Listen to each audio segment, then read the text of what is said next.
I have you loud and clear. Hello. Welcome. Science. And that is to say, physics, medicine, nature, or Space. Time. the brain, life, The universe. This week, we talked to the scientists growing new brain cells for people with Parkinson's disease and the man creating human organs in a test tube. Plus, evidence that antibiotics in pregnancy might affect the behaviour of a baby, why air travel is destined to become bumpier in the future, and is it true that it only takes one hit with heroin to get hooked? Hello, I'm Chris Smith, and this is The Naked Scientists. The Naked Scientists podcast is powered by ukfast.co.uk.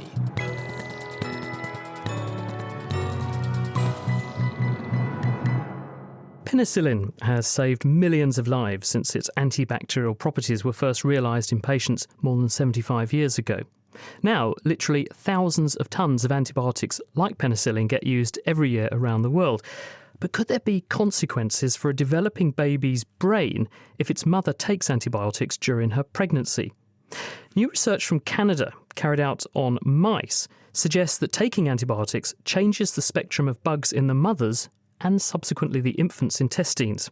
This, John Bienenstock says, affects brain chemistry and the behaviour of the infant after it's born. We postulated an antibiotic might change the balance of bacteria in the gut. If we gave it in pregnancy and then we continued until the animals separated and were independent from their mothers, would there be a change in brain activity or behavior? And the short answer is yes, animals became aggressive, quite unusually, and there were chemical changes in the brain. These are associated with changes in the bacteria in the gut. How do you know, though, that the differences you're seeing are not just a side effect of the antibiotic molecule? Well, what we did was to give another group that were receiving antibiotic, bacterium commonly referred to as a probiotic. And when we did that, we found that there was a marked difference. The effects were not so significant or concerning in the brain and in terms of the behavior.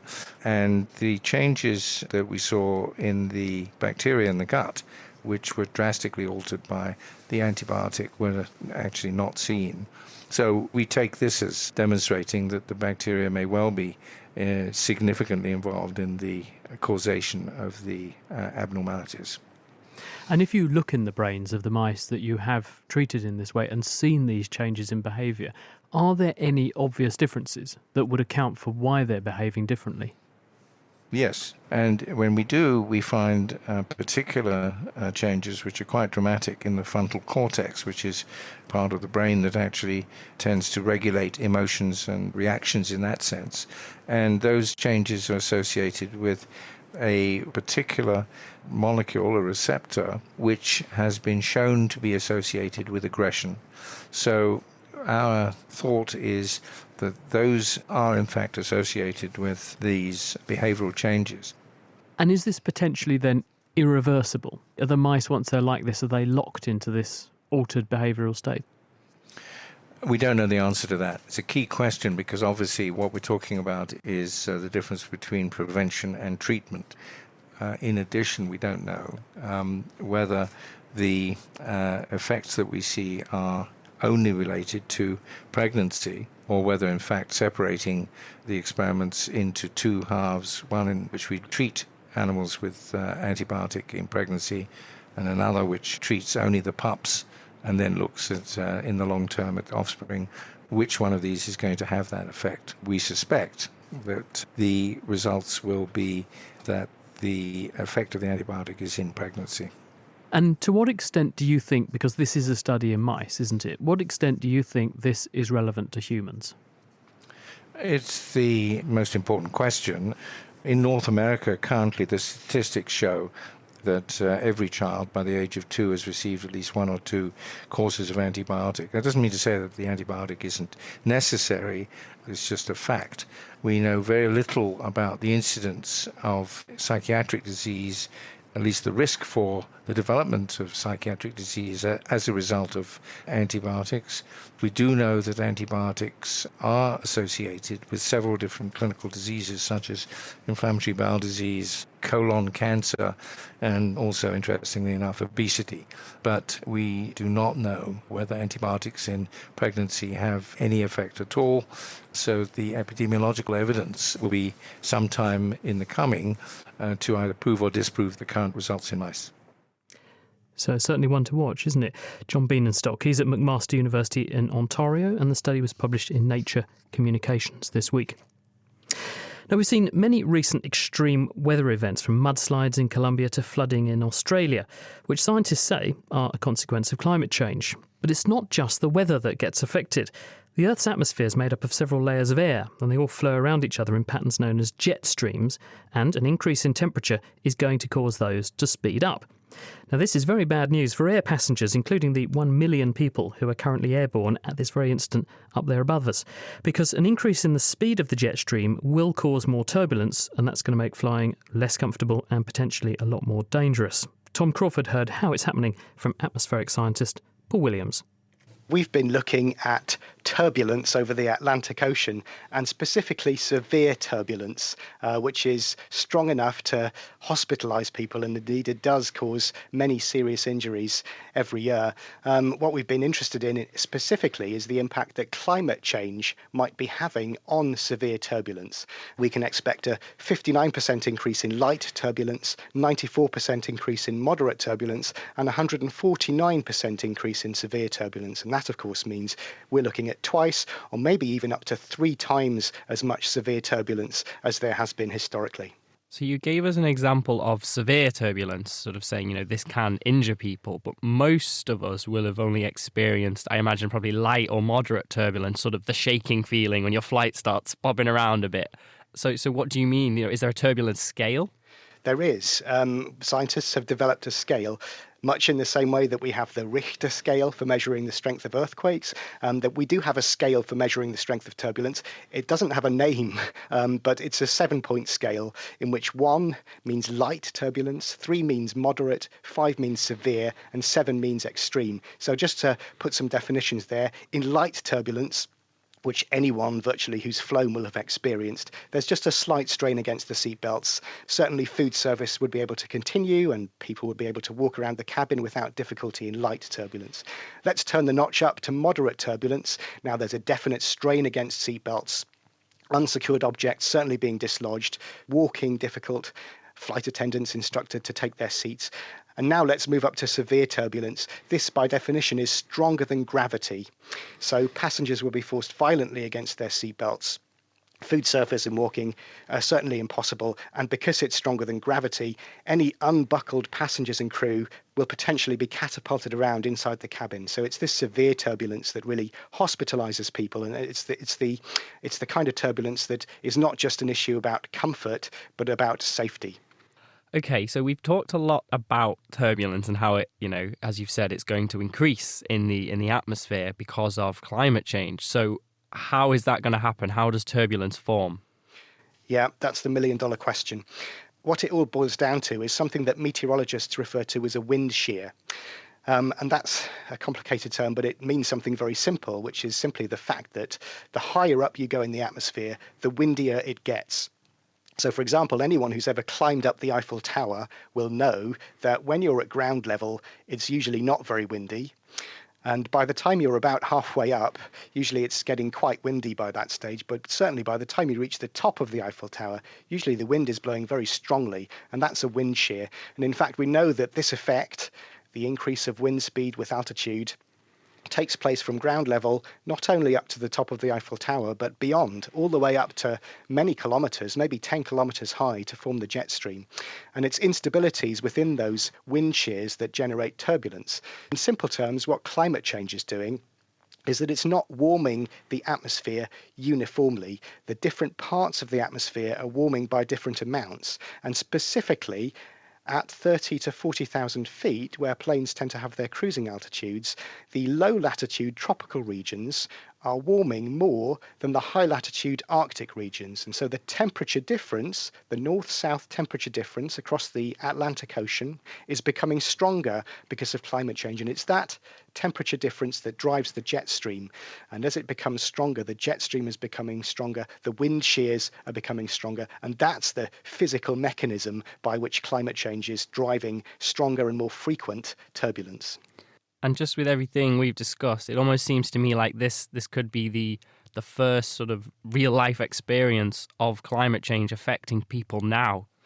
Yes, for some people, maybe focused in the developed world, this might be one of the most obvious early signs of climate change. Of course, that's not true for people in the developing world, where the impacts are much more serious in many ways about heat stress and crop failure and flooding, etc., sea level rise. But for some people in the developed world, especially frequent flyers, who of course make a contribution to climate change through aviation's emissions, this effect might be one of the early signs of climate change. And of course, for some people, it might even be the thing that pushes them into actually caring about climate change in the first place and maybe taking actions to minimise their carbon footprint. Sobering thought, isn't it? That was Dr. Paul Williams from the University of Reading, and his study was published in the journal Advances in Atmospheric Sciences. He was speaking with Tom Crawford. You're listening to The Naked Scientist with me, Chris Smith. Still to come, the nerve cells that tell fat cells to get fat. But first, it's that part of the show where we subject dubious-sounding science to proper scrutiny. And this week's myth conception comes from Moira, who's been wondering whether it's really true that it takes only one hit of heroin to become hooked. Here with the answer is someone with first-hand experience. My name is Liam Farrell, and I am a morphine addict. Now, morphine is almost the same thing as heroin being diamorphine, which breaks down into morphine in the body. But I'm also 9 years clean. I'm not answering this question as an expert, just as an addict still in recovery. So I do have some perspective. Essentially, this myth is completely untrue. In medicine, heroin and other similar strong opiates are used regularly for pain relief, for which they are uniquely effective, and addiction is almost unknown. Even longer-term use, as in cancer pain, doesn't necessarily lead to addiction, although addiction to prescribed opiates has become a huge problem in the USA. 50 Americans die every day because of prescription opiate overdose, and it's now a more likely cause of death for middle-aged patients than road traffic accidents. So heroin has led many users to dependence and addiction. Although it's unlikely that you'll develop a full-blown addiction to heroin the first time you use it, that euphoric introductory experience can be the start of a compulsive cycle that leads to addiction. My memories are of a warm tidal wave washing all through my body, leaving a really pleasant languor afterwards. Heroin acts by activating the specialized opiate receptors in the brain, triggering a release of dopamine, the neurotransmitter that generates the feelings of pleasure. Unfortunately, the more frequently you use the drug, the more rapidly your brain adjusts to the chemical changes that it causes. And there are estimates that nearly 1/4 of people who try heroin will become addicted. I used once every 6 months for a few years, with no problems, no withdrawal reaction, no cravings, before starting to take it more often. When I did start taking it a few times each week, I developed a physical addiction within a few weeks. And after that, not getting the drug leads to a horrible withdrawal reaction, which after all these years, my memories of withdrawal still give me a chill. So certainly, physical addiction takes a period of regular use to develop. Though it's possible that the seeds are sown from that first hit, when you actually cross that line of actually sticking a needle into yourself. To put it simply, if you never try heroin in the first place, you don't have to worry about becoming addicted to it. And thank you very much to Liam Farrell for that answer. Liam is a medical writer and he's also a former family doctor. The human population is growing, and not just in terms of numbers. The World Health Organization estimate that nearly half of all adults are now overweight. So the discovery this week of a network of nerve fibres that seem to control when fat cells store energy and get fat is potentially huge news. Biochemist Gonçalo Bernardes, who's based at Cambridge University, has engineered a toxin to remove these nerve cells. Mice given the toxin all became grossly obese, despite eating a normal diet, and this suggests that manipulating these fat nerves might be a way to control weight. We first observed that nerve cells are also present in the fat tissue. And this led to the question, what happens if we can remove these nerve cells from the fat tissue? How would that influence obesity? Right, but how can you remove nerve cells just from fat? Because nerve cells are present in the skin, they're also present in the brain, they're everywhere. So how can you be selective? To do so, what we have done is to engineer a toxin in such a way that this toxin would not cross the blood-brain barrier and therefore would spare the nerve cells in the brain and selectively influence the nerve cells present in the fat tissue. And this is in mice? And this is in mice. So these are otherwise healthy mice, and you've got a toxin now which selects for the nerve cells which are in the fat cells, so you can remove those nerve cells and see how the fat in the animal changes. Exactly, independently of the food intake of these animals. So we gave our engineered toxin to a group of animals, and we followed how these mice got fat or not. So what we observed in the case of the engineered toxin is that the removal of the neurons from the fat tissue led to very obese mice, independently of the amount of food intake. So compared to normal animals eating the same diet, these mice that now lacked the nerve cells in their fat tissue gained prodigious amounts of weight. Yes, that was exactly what we found, without having any brain damage. And do you understand why the mice had this preponderance to gain weight? So this study really points towards the direction that there is a crosstalk between the nerve cells in the fat tissue and how this is related to obesity. We don't know all the mechanistic aspects behind it, but that's something we consider very exciting, for sure. And do you think this could lead us to a clue as to how we can help people or animals not to become obese?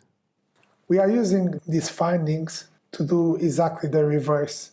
And the reverse would be how we can stimulate nerve cells in the fat so that these mice, independently of their food intake, would not get obese.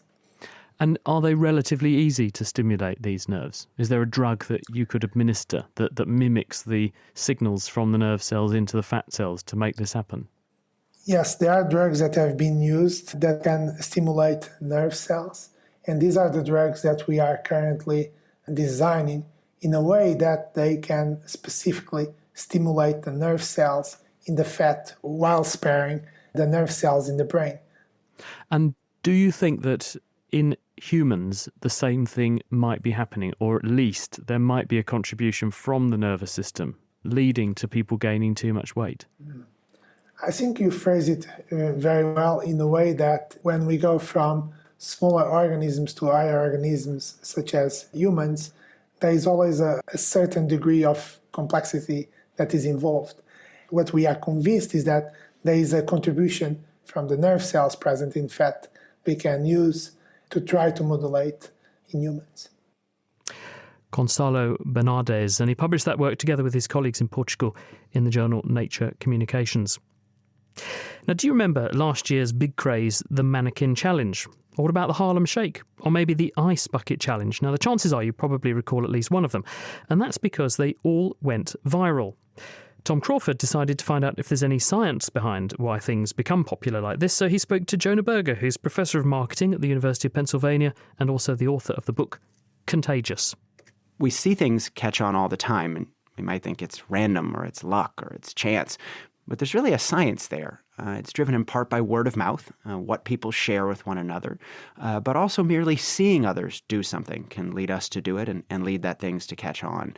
It's not necessarily always the best things that went out or the cheapest ones or the ones that have the biggest advertising, but it's really the ones that fit with us, our underlying psychology, why we share things, why we imitate others, and those underlying steps. And STEPS is a framework that stands for social currency, triggers, emotion, public, practical value, and stories.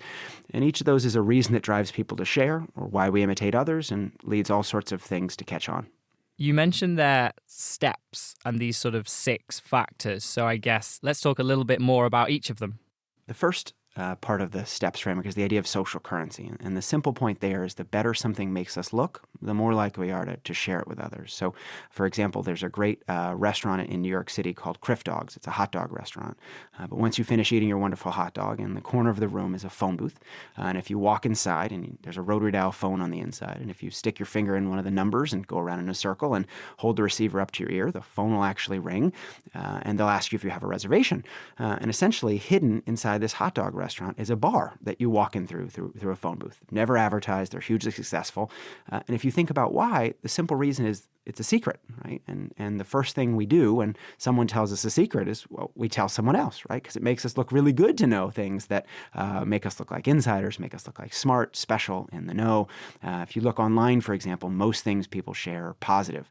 Look at me, I went on vacation. Look at me, I met a celebrity. Look at me, I got a new car. We don't really share, hey, look at me, I'm at the office working on an Excel spreadsheet. Check out column C. We share things that make us look smart. They make us look cool. They make us look interesting. They make us look like foodies or into sports. And so social currency is all about, well, the better something makes us look, the more likely we are to pass it on. Okay, and what about the other aspects of STEPS? So another idea is public. And the idea there is the easier something is to see, the easier it is to imitate. So we've been talking about word of mouth, the idea that sometimes people share things with others, but sometimes the mere fact that someone else is doing something makes us more likely to do it. We may see someone wearing a certain shirt, for example, or a certain car, and be more likely to do the same. We've all heard that phrase, monkey see, monkey do. The notion that, well, monkeys do what other monkeys are doing. And that makes a lot of sense, but the see part is just as important as the do part. If one monkey can't see what another monkey's doing, they can't imitate it. We all, if we've been to a foreign city, for example, and we're trying to figure where to go out to eat, we often use a time-tested trick, and that is, well, look for a place that's full.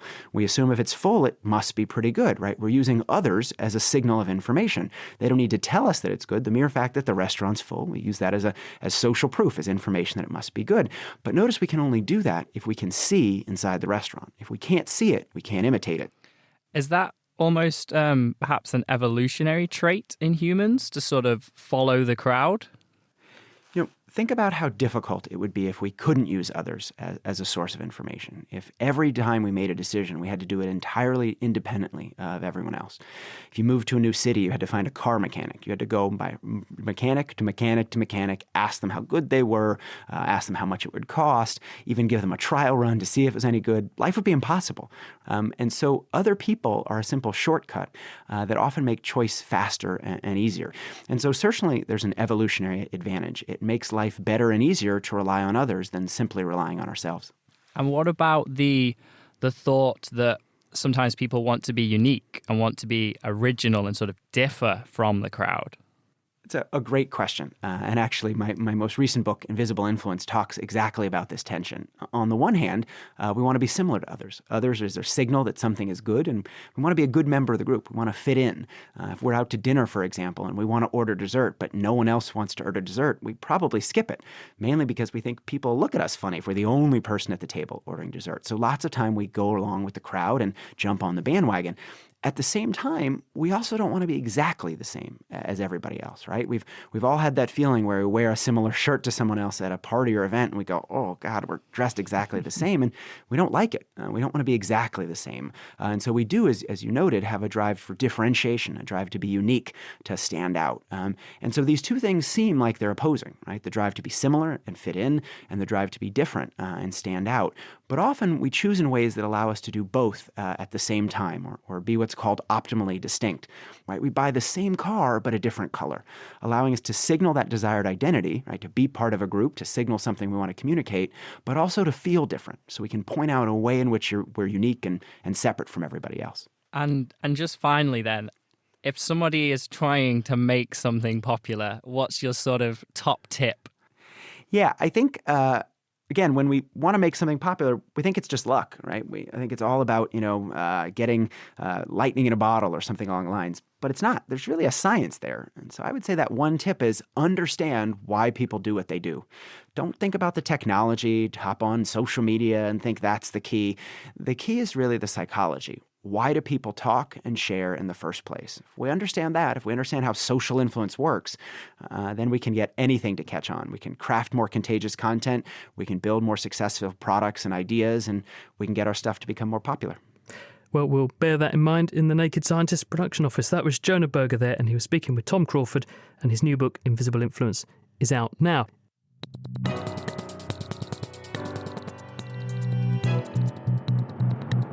This is The Naked Scientist with me, Chris Smith. In the next half an hour or so, we're going to be discussing how scientists are now beginning to unlock the secrets of the way in which animals, including humans, turn from a single fertilised egg into a complex organism made from many tissues, and how we can use that understanding to make new cells to repair tissues which have been damaged by ageing or disease.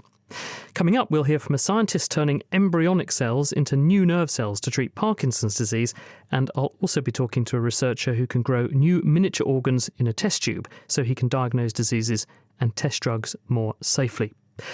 But first, with me is Catherine Brown. She's the executive editor of the journal Development. Catherine, this is not, though, a new field. It sounds like it's all cutting edge and something that's just been happening, but this goes back a long time in history. Yeah, it does. So developmental biology, or embryology as we used to call it, has been going on for well over a century, and the journal that I work with has been going for more than 60 years. And really what we're interested in is how do you go from that single fertilised egg or that small group of embryonic cells to a fully grown individual? How do the cells know what to turn into, whether they should become lung or heart or brain? How do they get to form the right shape so that your gut is a long tube and your lungs are well branched so you can get lots of air? And also, how do you do that all of the organs at the same time so that everything becomes the right size at the right time and both your legs are the same length? I mean, that's important, but why is it important for scientists to understand that process? So what's really important now, I think, is that because we've got some understanding of this, we can learn what goes wrong in diseases, so lots of developmental diseases, for example, that affect newborn babies. And we can also start to take either those embryonic cells out of an organism and into a dish and turn them into the right kinds of cells to be able to use for example, cell therapies in various diseases, or to be able to try and look and understand what goes wrong in a disease so that we can try and fix it. Now, Catherine's going to stay with me through the programme, and as we hear each of the examples of how this is being done, she'll be able to tell you why this matters. So Catherine's back shortly. But she mentioned there that we can use our understanding of how organs form in a fetus to help to repair damaged tissues in people with diseases. And to see how this is actually happening, I went to meet neurologist Roger Barker. He's at the Cambridge Centre for Brain Repair, and he's using human embryonic stem cells to develop a cell-based therapy for people with the movement disorder Parkinson's disease. Cells for repairing brains can come from many different sources, and actually it's one of the problems in the world at the moment is there are many clinics out there advertising cell-based therapies for brain diseases amongst others, where the origin of the cells is a little obscure and the science underpinning it is even more obscure. In our particular case, there are two main sources, I would say, for cells to repair the brain. One comes from spare embryos from IVF programs. So when the egg's fertilised, the egg obviously then divides. And when it's only a few cells old, forming an embryo, some of those embryos are then stored, and you can then turn those embryos into embryonic stem cell lines. And obviously the advantage of that is those cells, which ultimately give rise to a person, have the capacity to turn into any cell in the body. But that was where I was going to ask you the question, because an embryo could be any cell in the body, an embryonic stem cell, but you want a certain kind of brain cell. You're absolutely right. Now, in our particular case, we want to make them into nerve cells, so we have to learn the instructions to give that embryonic cell to turn into a nerve cell of the brain. That is something which has evolved over the last 20 years, I would say, as people have understood more specifically how the brain normally develops, and therefore how you can instruct these cells to follow normal development. So typically what people do is they put chemical factors onto the cells. They put in these things called transcription factors, factors which are used by nature to activate a whole series of genes to produce particular products, to push cells in directions that you want them to do. So we have a best guess at what nature's done already to direct our cells down normal development to produce the cells which we want to then transplant ultimately into patients. You said there are two approaches, embryonic stem cells being one. What's the other? So the other one is a newer technique which has come about in the last 10 years from pioneering studies in Japan, and these are called induced pluripotent stem cells. So the principle here is that you can take an adult cell, so classically you take a few skin cells, and then you can turn them back into something that looks like an embryonic stem cell. So you reprogram it back to its very origin. Those so-called iPS cells have the same potential as embryonic stem cells.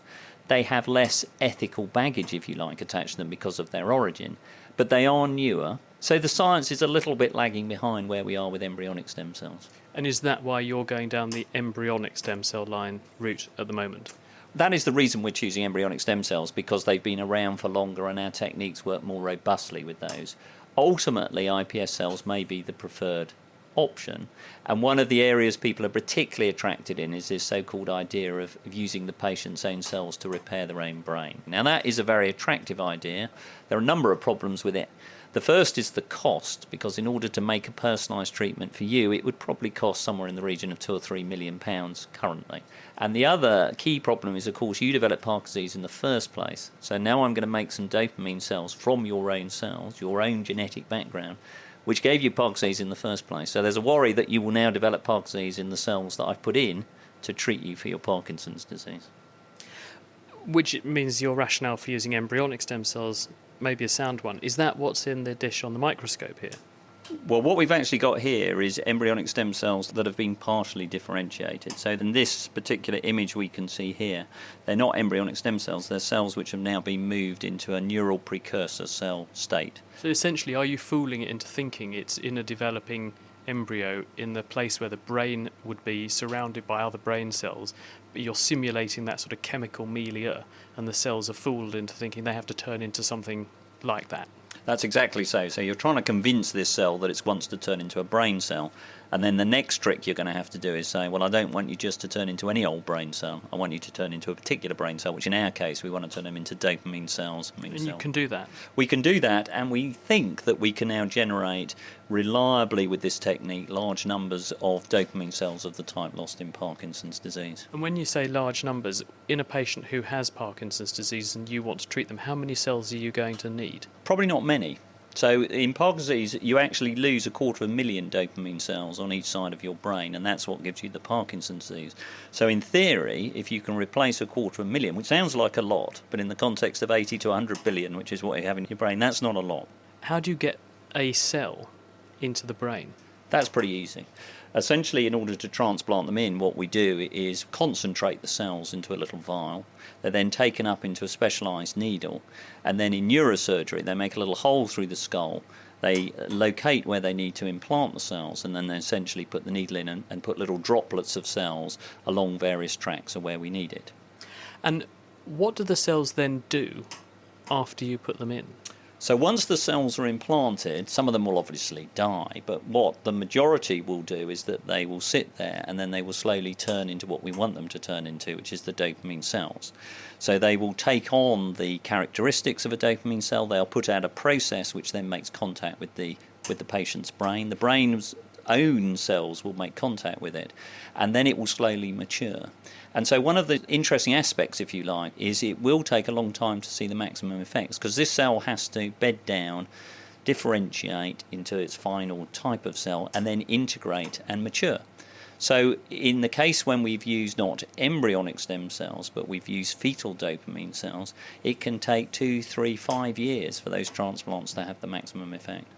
How do you know they're surviving? Because obviously you can't go back in that person's brain when they're alive and see what the cells are doing. So how do you follow them up? How do you know that what you've just said is what is happening? Well, you could take a very simple approach and say Parkinson's disease is a progressive disease. People get worse as the years go by. So if they got better and continue to get better, the implication would be that the cells were doing what they were supposed to do. Now, we also are very fortunate in the case of Parkinson's disease because we have scans now that can look at chemicals in the brain. And these cells are obviously producing a thing called dopamine, and we can look at dopamine in the living brain. If our transplant survives and has the effect we expect, then obviously the dopamine levels will stabilise and then improve as your transplant matures. And finally, Roger, in terms of the effectiveness of this therapy, if you've got someone who's very disabled by Parkinson's, what sort of scale of difference does it make to their daily life if they were to go through this process? So these therapies have the potential not to cure Parkinson's, but to dramatically change the natural history of treated Parkinson's disease. So if they work as well as we think, then in essence they should get rid of all of their need for medical therapy. In fact, when they work well, they transform people's lives pretty much back to normal. Exciting, isn't it? That's Roger Barker. He's at the Cambridge Centre for Brain Repair. Still with me is Catherine Brown, the executive editor of the journal Development. So, Catherine, what's your reaction when you hear this sort of thing? So I think Roger's work is really exciting, and the reason I think it's so promising is because of the way that he's done it in really trying to understand how the body made those cells in the first place, so that when you try it in a dish, we're recapitulating that process and we can really make sure that we're making the right cells to put into the patient, so hopefully they'll have the right effect. Are there not risks with embryonic stem cells? Could you not end up with a cell that isn't a brain cell in your brain, and that could be bad for you? I think it's always a risk, and that's something that people are being very concerned about. The embryonic cells, they're young by nature, and Parkinson's is a disease that tends to affect older people. And so one of the things that's a real challenge in the field, not just with Parkinson's, but with other diseases, is to try and make those cells more mature and more like an old person's cells so that we can use those to treat these diseases. And we're making progress on that, but it's not completely there in all cases. And one of the other things Roger alluded to was that you're making cells and putting them into a diseased environment. Something in that brain gave that person Parkinson's disease to start with. So there's an additional problem to surmount, which is we're putting cells back into a non-ideal environment, potentially. Absolutely. And that, again, is why some diseases are more likely to be amenable to these treatments than others. So in the case of Parkinson's, we know quite a lot about the genetics of the disease, and we can hopefully be able to trigger this. And we've got some evidence that it works already. But there are only some diseases that this will work for. Thank you, Catherine. Catherine Brown, who's staying with us during the programme. Now, Roger uses embryonic stem cells for that work that we were just hearing about, but adult tissues also contain stem cells, and that means that under the right conditions, they too can be cultured and they'll turn into new miniature organs. We call these organoids, and they can be used to study how diseases happen and also what drugs might best benefit an individual patient. One of the pioneers of this approach is Hans Clevers from the Utrecht Institute in the Netherlands. An organoid is a very small version, an artificial version of a real organ grown in a dish, typically from stem cells. These organoids represent many aspects of the original organ from which they were taken. Now, why would you make one? Well, there's various reasons to make organoids. One would be that you'd like to study an organ in great detail, which can be done in animals, can be done in people, but it's very difficult. But it's much easier if you take some cells out of a human being and then culture them in the form of a mini organ and study them with great care. Now, you make that sound very easy. I'm sure it's not. So what steps do you have to go through in order to take a bit of my tissue and make a mini intestine of mine, for example? Yeah, so the best example would probably be a mini gut that we could make of your colon or of your small intestine. So we've learned about 10 years ago what the stem cells are and what they look like in the lining, the inner lining of your gut. Stem cells are the cells that will repair or replace lost cells that wear out, or when you're sick, you lose them. Stem cells become active and they divide and they replace the lost cells. So we've learned where they are. We then learned how to keep them active, how to mimic the situation that occurs in your gut, mimic it in the Petri dish, which means that we grow them in 3D in a gel. And we have to give them growth factors. What we grow is the lining of the intestine. So this is the tissue that helps you digest food and take up the nutrients, pump it into your blood and lymph vessels. We do not produce the muscle that surrounds the lining and actually helps peristalsis, helps to move the food through your intestinal tract. And also we don't have blood or lymph vessels. So in that sense, they are somewhat incomplete. But nonetheless, because there are lots of diseases that affect the lining of the intestine, being able to produce this in a dish means that you could then model what a disease does or how it works in a dish rather than having to go to the patient. Yeah, we call the lining the business end of the gut. That's where all the gut stuff happens. Many diseases are indeed associated with a complex set of functions that's located there. And often diseases are associated with loss or changes of these functions. Yeah. So what sorts of things, once you've taken a sample of these stem cells and made an artificial mini-gut lining in a dish, what sorts of things can you test on it? Yeah, probably the best example that I could give is an application where we use this to advise doctors who treat cystic fibrosis patients. Cystic fibrosis is a simple disease. It always affects the same gene. The problem is that there are lots of different flavors of this disease, and only for the more common flavors is there a drug. These drugs are exceedingly expensive, up to $500,000 per year per patient, and it's very unpredictable for who they will or will not work. Now, what we found out is that you can actually test whether a drug works in a patient. That was known, but it's very expensive. You have to treat the patients for about a year to figure out if it's okay or not for that particular patient. But we could actually create an avatar of that patient, a mini-gut. So we take a small rectal biopsy. It's a painless procedure, grow it for 1 or 2 weeks in a Petri dish, get maybe 50 or 100 small mini-guts, expose these mini-guts to the drugs, and there is a one-to-one black and white correlation between restoring the response with the drug in the Petri dish and then giving it to a patient and see a patient respond. Can you pull off the same trick with pretty much any organ in the body, or are you confined to just studying the guts? Yeah, the gut was the first one that we tamed in the lab, but since then we actually have come up with protocols for almost any internal organ, so lungs, liver, stomach, prostate, ovary.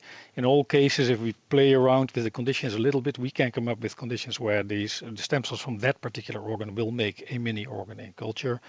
The exceptions we think are going to be the heart, where we fear there is no real stem cell, and brains, where there's very little, if any, stem cell activity. Notwithstanding that, that means you can then produce miniature versions of those organs to do things like test drugs or test disease processes and give people predictions about the diseases. Exactly. And one other major field is actually we do this with normal tissue, which was essentially impossible before we developed this technology. But we can actually more easily do it with the cancers that develop in those tissues. And there again, the promise is, and we're currently testing this, that one could grow a cancer, for instance, of the colon or of a pancreas, side by side with the normal tissue from that same patient, expose the mini organs and the mini cancers to a variety of cancer drugs, and then score, much like what we do with cystic fibrosis, score the best cancer drug for that individual patient. Knowing that overall only probably a third of the patients benefit from their first chemotherapeutic treatment, but all of them will get the side effects. So we might be able to come up with much kinder chemotherapy regimes in future, thanks to that work. That was Hans Clevers from Rotterdam. With me, Catherine Brown. Those things are being used to understand processes and diseases and drug treatments, but they're not actually being used therapeutically, are they? No, not yet. And I think we're quite a long way from that. I mean, people have shown, in fact, in a mouse, taking Hans's mini-gut example, that if you injure a mouse intestine and you put one of his mini-guts into that intestine, it will engraft and it will restore some functions. But that's in a mouse and that's very early work. But that is some promise that we may be able to use that in a subset of cases to treat certain diseases. But what is the key difference between an adult stem cell and the embryonic stem cells that Roger was talking about? If adults have stem cells, why do we need to ever use embryos? So there are various differences. I think the most important thing is that not all of our tissues have large populations of stem cells, and we don't necessarily understand them very well. As Hans said, the heart, for example, as far as we can tell, the adult human heart doesn't have stem cells in it. The other big difference, I think, that's really important is that those adult stem cells can only become certain kinds of cells. So they're much more restricted in what you can do with them. Whereas an embryonic cell, because in normal life it has to make everything, when you put it into a dish, it can also make everything. Thank you, Catherine. You're listening to The Naked Scientists with me, Chris Smith. Well, so far we've discussed how development is used to repair defective organs and even to grow miniature versions of organs, as we were hearing from Hans there. But scientists can actually go one step further and create an entire working network of the human body just in the lab. And this is what Harvard's Dong Ingber is doing, and he's with us now. Hello, Don. Hello. Now, you're making famously organs on chips. So tell us what one of those is. Yes, organs on chips are sort of a minimal model of a human organ. I think what's novel about what we do is that we're able to create tissue-tissue interfaces, which is what defines an organ. Usually there's a blood vessel involved, as well as the specific cell types of the lung or the gut or the kidney. And we use computer microchip manufacturing methods, and that's why we call them on chips, to create devices with hollow channels less than a pencil lead wide, less than a millimeter wide, that have two channels with a membrane between. And we're able to culture the cells from the tissue and the cells from the blood vessel on opposite sides. And we could perfuse it with life-sustaining medium. If it's the lung, we could put air on top of the lung cells. And we could recreate the physical environment, breathing motions in the lung, peristaltic-like motions in the gut, which we find are absolutely critical for function. And we do this either with cells from normal people or from patients with diseases, or with iPS cells, as you heard about earlier, induced pluripotent stem cells, which we can induce to form specific organ types. And I think what's unique about our models is because we have a blood vessel, we could really begin to study how drugs are distributed to and from each organ, and we could link multiple organs by the common blood vessel channel to create what's effectively a human body on chips. And we've created over 10 different organ chips, so we really have a pretty good representation at this point. So it's a bit like what Hans is doing with his organoids, except you're making a smaller representation, and rather than an isolated miniature gut, actually you've got an isolated miniature gut and a liver and other organs, and they can share a blood flow, if you like, which means you can then understand how these things would interact chemically and biochemically in the body. That's right, but there's more to it in that what's different is that we're inspired by nature. We're not trying to rebuild it precisely. So we put the cells in the right environment, give it the right physical environment, and let them undergo their own developmental process in our chips, just like they did in the embryo. So for example, when we put the lining of your gut cells, the gut epithelial cells on our chips, and we give them flow and peristaltic-like motions, they spontaneously form the villi, the finger-like projections that you see in your gut when you put the cells of your small airways. They spontaneously develop cilia and mucus and move the mucus at normal rates. And it's really quite amazing to see that the cells are programmed to undergo their own developmental protocol if you give them the right physical microenvironment. The other thing about the blood vessel is that we could put circulating immune cells through these chips and therefore study inflammation, which is a major part of most diseases, if not all. And that's something that's very hard to do in organoids or any of these other systems. So would you have then a dish which has got a miniature liver growing in it, and you would have a channel connecting that to all of the other organs that you're modelling in their dishes, and so they share a common blood supply, if you like? So we don't have any dishes. There are no dishes. We have chips. The chips, as I said, have these little hollow channels. Each one is the size of a computer memory stick. They're optically clear, made out of a flexible polymer so we can stretch it so that it could breathe, like I was saying. But you have very high resolution real-time imaging, so you basically have a window on molecular scale behaviors inside cells, inside tissues in an organ level context.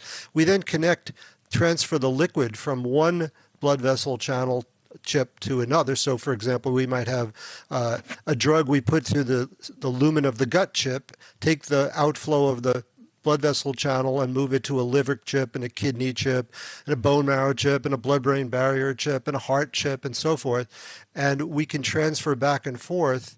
And we could actually, using computational modeling, we could begin to predict how drugs are distributed throughout the body, how they're cleared, metabolized, and what's known in pharmaceutical industry as pharmacokinetics, pharmacodynamics, which is you want to understand how to dose a drug, what concentration you should give to get it where you want, and then pharmacodynamics is the efficacy and potency of a drug, with the goal being you might be able to test drugs on these chips and extrapolate, if you like, results from the chips into what dose to start in a clinical trial in humans.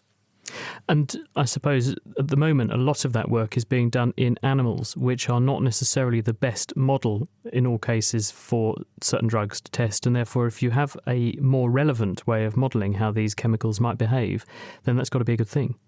It's exactly right. And there are many examples where there are drugs that never had toxicity in animals, and they went to the clinic and they had major toxicity and were pulled out. And there are companies now essentially, for example, we're able to mimic pulmonary thrombosis on chips.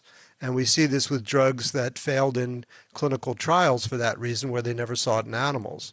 We're also able to, mimic very complex diseases. Like we have we make chips with cells from human patients with COPD, chronic obstructive pulmonary disease, who are known to be very sensitive to exacerbation of disease by cigarette smoke.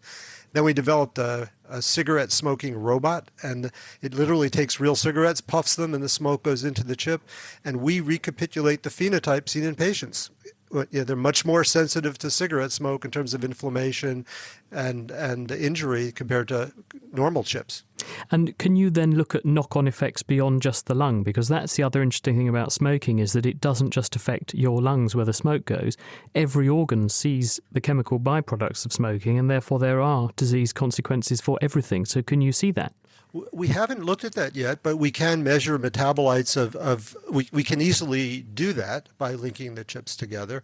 But we have certainly looked at the effects of drugs on multiple linked organs. We've done 8 so far, linked with one drug, and actually it was nicotine, which is you get with cigarette smoke. So in a sense, we have looked at that. I haven't even thought about it that way, but we're looking at nicotine, which is one of the things that is absorbed and does affect the functionality of other organs.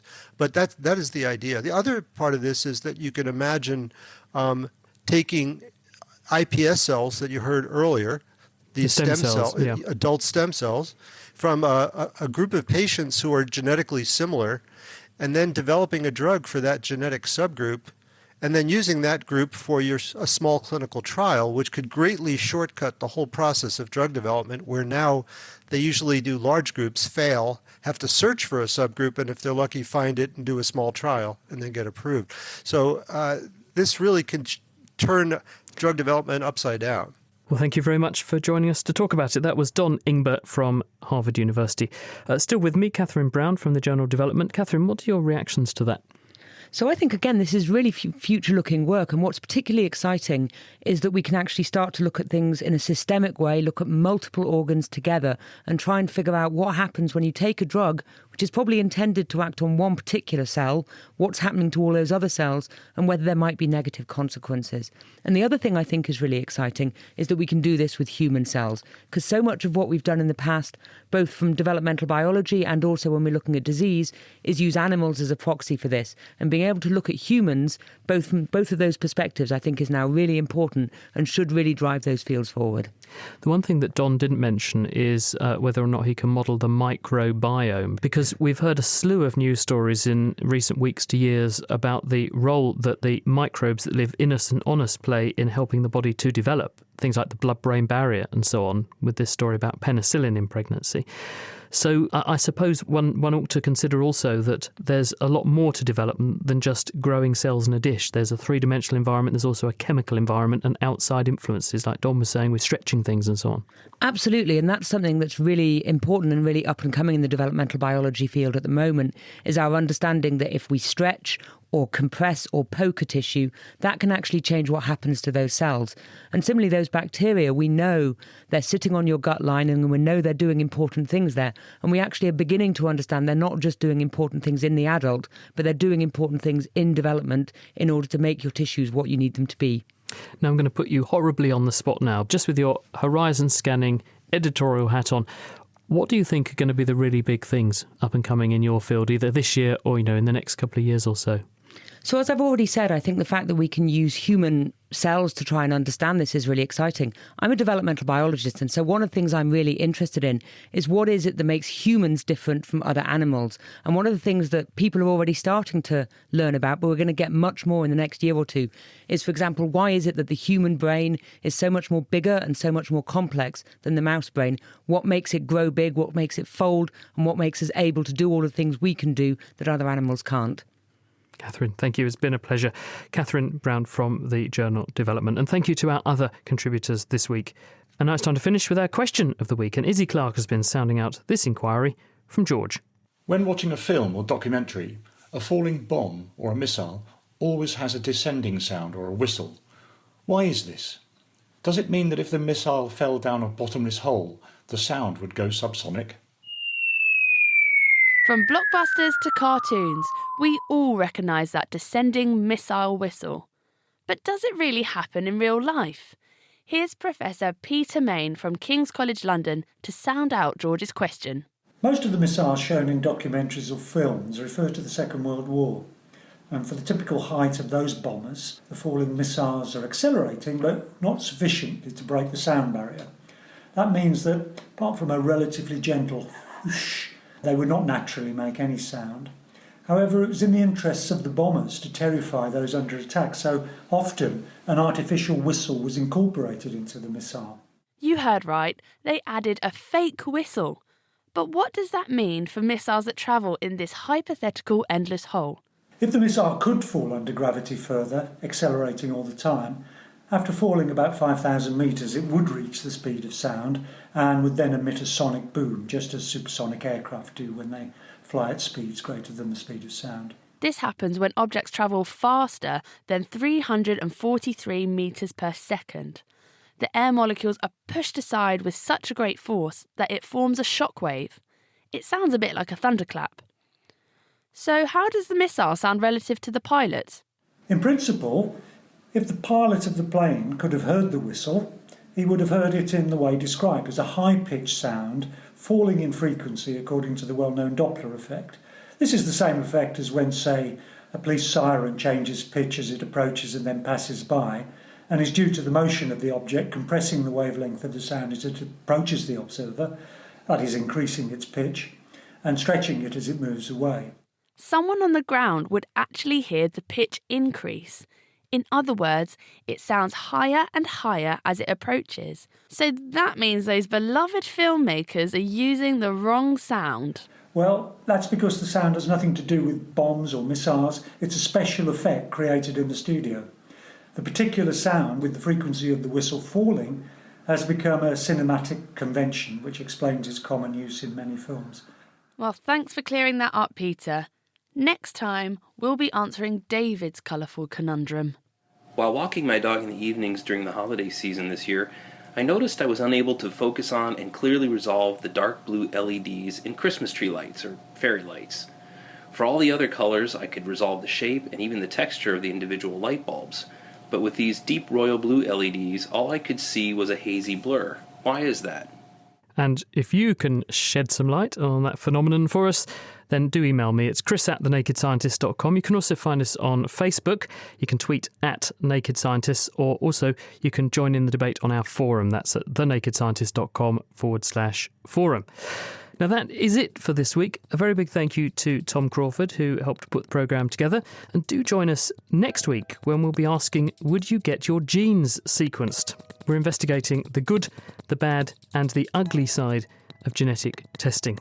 The Naked Scientist comes to you from Cambridge University and is supported by the STFC, the EPSRC and Rolls-Royce. Until next time, from us here at The Naked Scientist. Goodbye.